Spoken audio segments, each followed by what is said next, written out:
Welcome to Read Aloud with Mr. Paul. I'm so glad you could be here. Be sure to subscribe so you won't miss a single story. Today we'll be reading The Tale of Peter Rabbit by Beatrix Potter. The Tale of Peter Rabbit by Beatrix Potter. Once upon a time, there were 4 little rabbits, and their names were Flopsy, Mopsy, Cottontail, and Peter. They lived with their mother in a sandbank, underneath the root of a very big fir tree.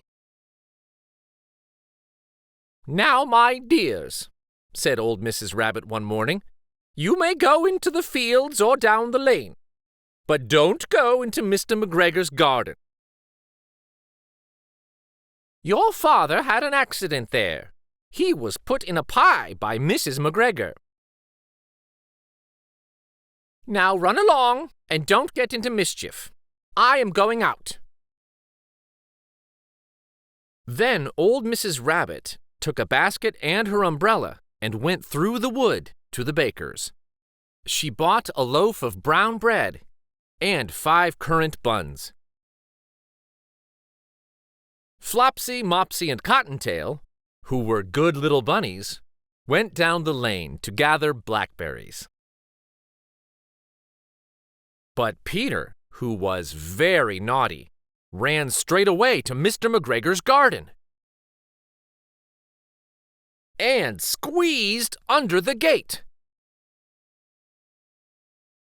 First he ate some lettuces and some French beans, and then he ate some radishes. And then, feeling rather sick, he went to look for some parsley. But round the end of a cucumber frame, whom should he meet but Mr. McGregor? Mr. McGregor was on his hands and knees planting out young cabbages. But he jumped up and ran after Peter, waving a rake and calling out, "Stop, thief!" Peter was most dreadfully frightened. He rushed all over the garden, for he had forgotten the way back to the gate. He lost one of his shoes among the cabbages, and the other shoe amongst the potatoes. After losing them, he ran on 4 legs and went faster, so that I think he might have got away altogether if he had not unfortunately run into a gooseberry net and got caught by the large buttons on his jacket. It was a blue jacket with brass buttons, quite new. Peter gave himself up for lost and shed big tears, but his sobs were overheard by some friendly sparrows, who flew to him in great excitement and implored him to exert himself. Mr. McGregor came up with a sieve which he intended to pop upon the top of Peter, but Peter wriggled out just in time, leaving his jacket behind him, and rushed into the tool shed and jumped into a can. It would have been a beautiful thing to hide in if it had not had so much water in it. Mr. McGregor was quite sure that Peter was somewhere in the tool shed, perhaps hidden underneath a flower pot. He began to turn them over carefully, looking under each. Presently Peter sneezed. "Curdy-shoo!" Mr. McGregor was after him in no time and tried to put his foot upon Peter, who jumped out of a window, upsetting 3 plants.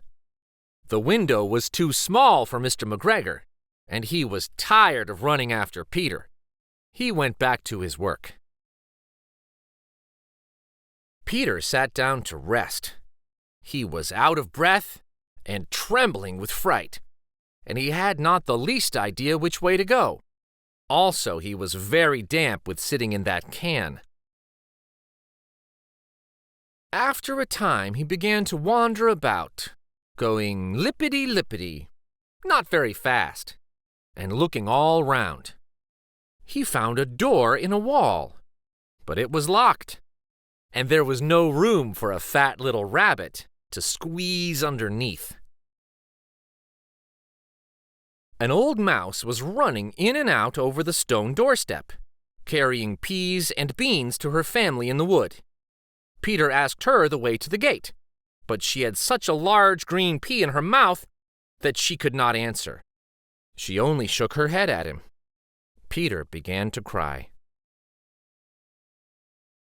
Then he tried to find his way straight across the garden, but he became more and more puzzled. Presently he came to a pond where Mr. McGregor filled his water cans. A white cat was staring at some goldfish. She sat very, very still, but now and then the tip of her tail twitched, as if it were alive. Peter thought it best to go away without speaking to her. He had heard about cats from his cousin, little Benjamin Bunny. He went back towards the tool shed, but suddenly, quite close to him, he heard the noise of a hoe. Scritch, scratch! Scratch, scritch! Peter scuttered underneath the bushes. But presently, as nothing happened, he came out and climbed upon a wheelbarrow and peeped over. The first thing he saw was Mr. McGregor hoeing onions. His back was turned towards Peter, and beyond him was the gate.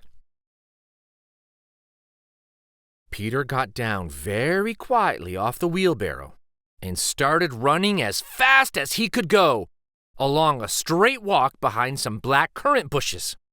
Mr. McGregor caught sight of him at the corner, but Peter did not care. He slipped underneath the gate and was safe at last in the wood outside the garden. Mr. McGregor hung up the little jacket and the shoes for a scarecrow to frighten the blackbirds. Peter never stopped running or looked behind him till he got home to the big fir tree. He was so tired that he flopped down upon the nice soft sand on the floor of the rabbit hole and shut his eyes. His mother was busy cooking. She wondered what he had done with his clothes. It was the second little jacket and pair of shoes that Peter had lost in a fortnight. I am sorry to say that Peter was not very well during the evening. His mother put him to bed and made some chamomile tea, and she gave a dose of it to Peter. 1 tablespoonful to be taken at bedtime. But Flopsy, Mopsy, and Cottontail had bread and milk and blackberries for supper. The end.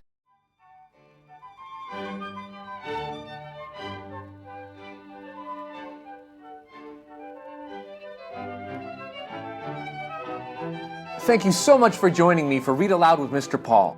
Until next time, discover the wonder in a book. Pick one up. Take a look. For more fun stories, like and subscribe to Read Aloud with Mr. Paul. Thanks again.